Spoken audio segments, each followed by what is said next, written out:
Baruchim Abayim. As I'm recording this, today is the 8th day of Teves, which the Shulchan Aruch accords to originally be a day of fasting, still to be a Tainas Tzadikim, although the events of this date were incorporated into the 10th of Teves, a fast that will be observed more widely on this coming Friday than the 8th of Teves. The events of the 8th of Teves, I think, are very important and very misunderstood. The reason the Shulchan Aruch mentions for the fast today is that, even though, again, we're not fasting today, but the events are commemorated that took place today, is the translation of the Torah into Greek. Now, why should that be a fast day? And I won't get into the whole story of the translation, of how Ptolemy commissioned it. He sequestered the rabbis separately at threat of death, that they should all produce the same document.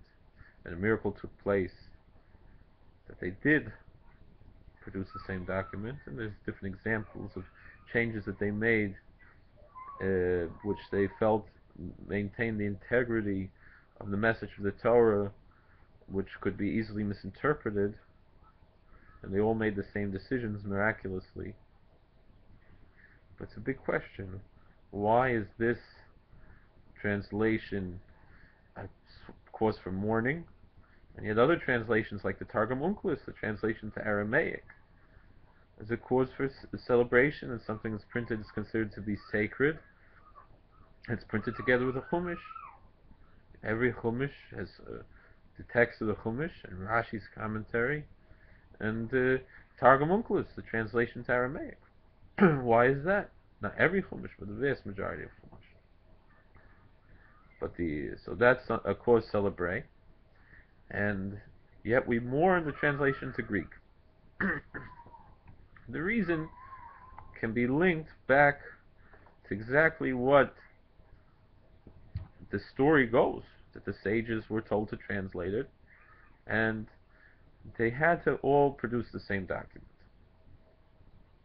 That's not the path of Torah. The Torah is not a cold book. It's not a dead shell. It's a living, breathing document. Like the sages say, Anochi, the first word in the Ten Commandments, which is one of the ways to express the word I. Another one is Ani, but there is Anochi. The one says, I am the Lord your God. It says, Onanavshi kasavis Yehovas. That God says He gives Himself over in the written word. That's what the Torah is. It's an experience of God.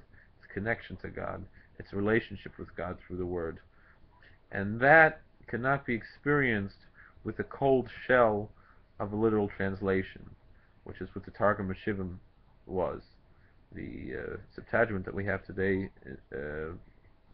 seems not to be the original that was translated by the rabbis, incidentally, but rather was made by the church. For sure, on the other books of the Bible, other than the 5 books of Moses, but even the original, it seems that it was that it's not the original.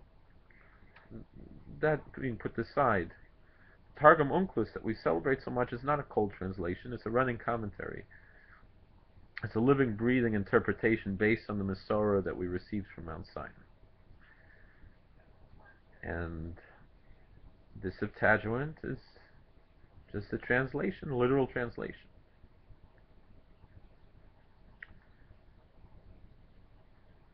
And that is something that we have to have in mind in general, even in our approach to the oral Torah. Halacha and Hashkafa are living and breathing. We cannot be, what came out of the translation, more than just the darkness that our sages poetically speak of that came over the world when this translation was made, that our sages call the Greek culture a culture of darkness, when they comment on the first chapter of Genesis, and it says darkness was over the face of the deep. Choshech zu Yavan, that darkness represents the Greek culture, the ancient Greek culture.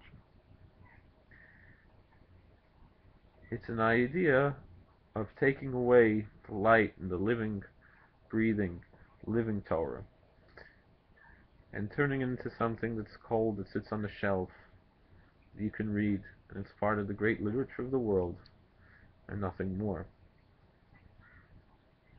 The Torah is to imbue us with a spirit that we can understand it with, and so too with the words of our sages.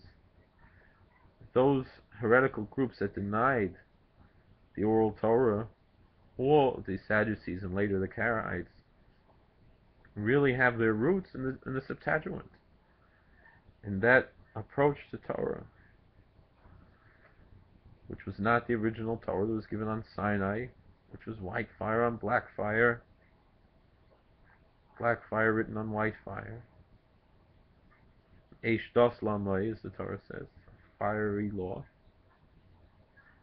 but rather something cold, something without depth, something simple.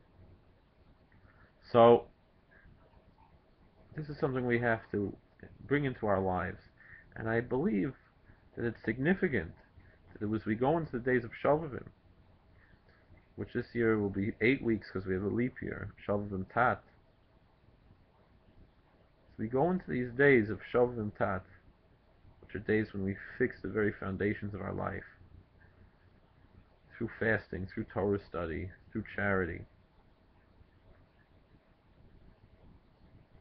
that we have these 3 days preceding it, that start off with this day, because so much of us believe that we're stuck in wherever we are.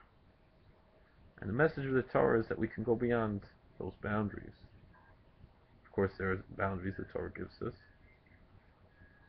but we can attach to something that's greater and alive and real and spiritual. That gives us hope in our lives as well. And so therefore, we have to take away that darkness. We just had Hanukkah, and the light that fought against the darkness of Greece, the light of the menorah. That's a light that we bring with us all throughout our entire life, all throughout the entire year. The light of the oral Torah, to shine on the darkness of a cold interpretation of the written word. Yes, the written word is sacred, but it has to be approached with life, with light, like Unclus approached it. It wasn't a chauvinistic view between the Greek language and Aramaic language, quite the opposite. The sages praised the Greek language as being so beautiful, and even said, according to one opinion, the Torah could be written in Greek and be kosher to recite a blessing on, even though we don't paskin like that. There's such an idea. And that's the way of Chazal. You look, it goes in, as a friend of mine notes, it has an oscillating consciousness for the Gemara. It goes back and forth and goes off on tangents, and it will pick up some little point and take it somewhere else. That's the way that we have to train our minds to think, in a poetic way, in a mystical way, that's really rational. It's the balance of the two. And so, when we approach the oral Torah, we have to approach it in a way of open-mindedness, recognizing that it's not just these cold words that we're reading, that we're attaching ourselves to light, to spirituality, to God Himself, through His words, that He gave Himself over to us through His words. That's what the Chazal say.